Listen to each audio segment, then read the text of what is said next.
Yeah, hello and welcome to another update video about oil. We start with Brent crude oil. And here I must say, we talked about two bullish scenarios in the last videos. One would be direct continuation higher. I believe that less and less.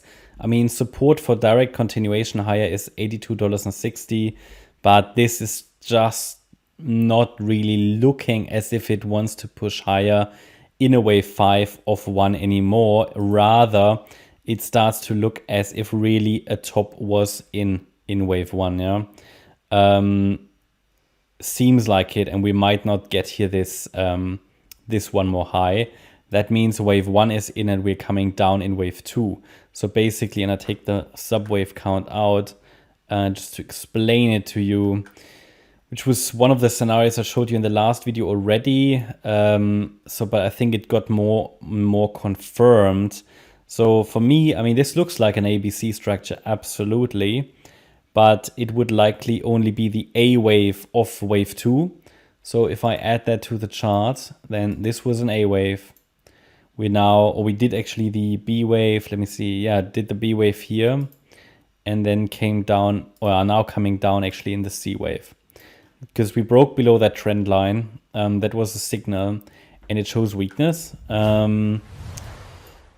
Obviously, we cannot rule out continuation higher as long as the $82.60 level is holding. Yeah, then it would be a wave 5. But below that level, I can't really count that anymore as a wave 5. If we go higher, if we go lower and then go up, it would be a third wave. So basically, we completed wave 1. Yeah, here. Completed then the A wave of wave 2 already.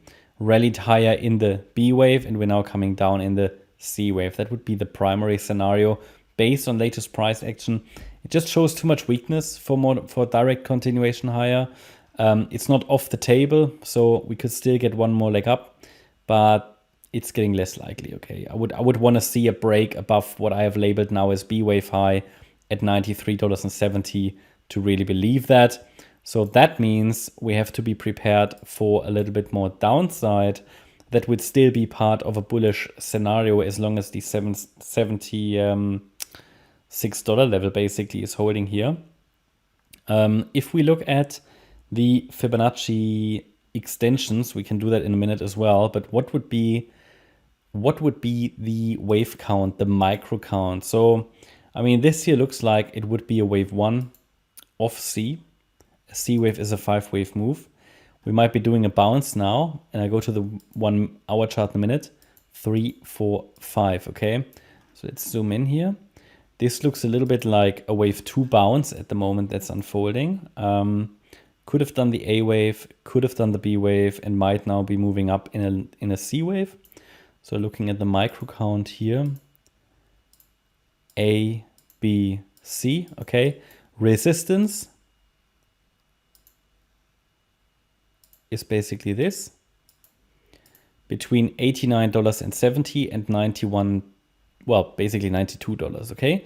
So that means if we get a break above $92, that would be additional confirmation actually that we get one more high, because normally a wave 2 would not break above the 78.6 fib level. You can also draw a trend line here.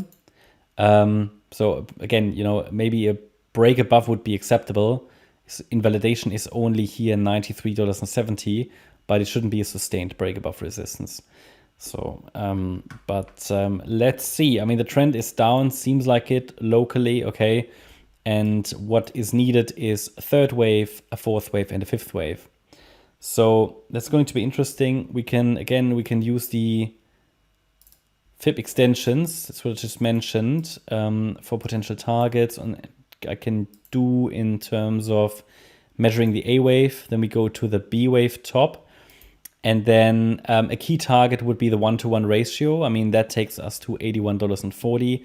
The 1.618 extension actually takes us to $74.60. So again, that's possible. It's below key support, but it's not invalidation. So pay attention to these levels. So I think the key levels to watch next week are here $92 to the upside, and as soon as we break below the last swing low, which was here the $85.70 level, it would be suggestion that wave 3 is unfolding. Now, similar situation for WTI, very similar situation. Obviously, price is slightly different. Would have to assume that wave 1 top tier already, even though I would have preferred another high. It would have given us a clearer 5-wave move to the upside. Therefore, also here, have to assume this was an A wave, this was a B wave in this ascending wedge pattern that we discussed, and then a C wave down. And also here, 1, 2, yeah. We add the micro count, similar story, a wave 1, this is now wave 2, 3, 4, 5. Support goes here down to $69.40.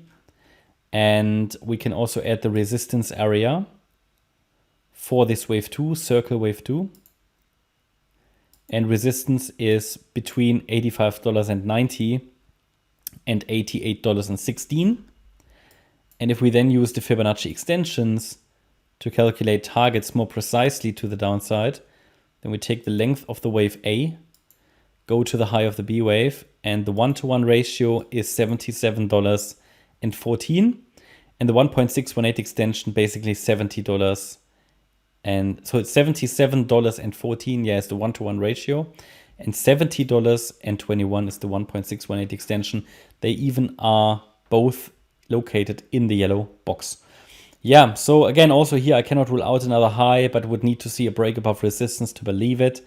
Until then, the focus is further on the downside. And then we take a look if the price can turn around in this box. That's what I can tell you at the moment about oil. I hope you liked the update. If you did, please hit the like button, leave a comment and subscribe. And if you really like the content, then please check out the channel membership. Also, if you're interested in the stocks analysis that we do and in the updates of the S&P 500 on a daily basis, also intraday, then check out our stocks and S&P 500 service. You can find the link in the video description. I made a video about the S&P on Saturday, it was, I think, or Friday actually. Very, very critical time at the moment in the stock market, and I think we might be heading into a long bear market. I was hoping the market would avoid it, but yeah, and I hope I'm wrong. But yeah, we talked about that in that video. I also will cover it in the next few days, weeks, months extensively within the membership basically. Okay, that's my update. Have a great start to the week. Thanks a lot for watching. Bye-bye.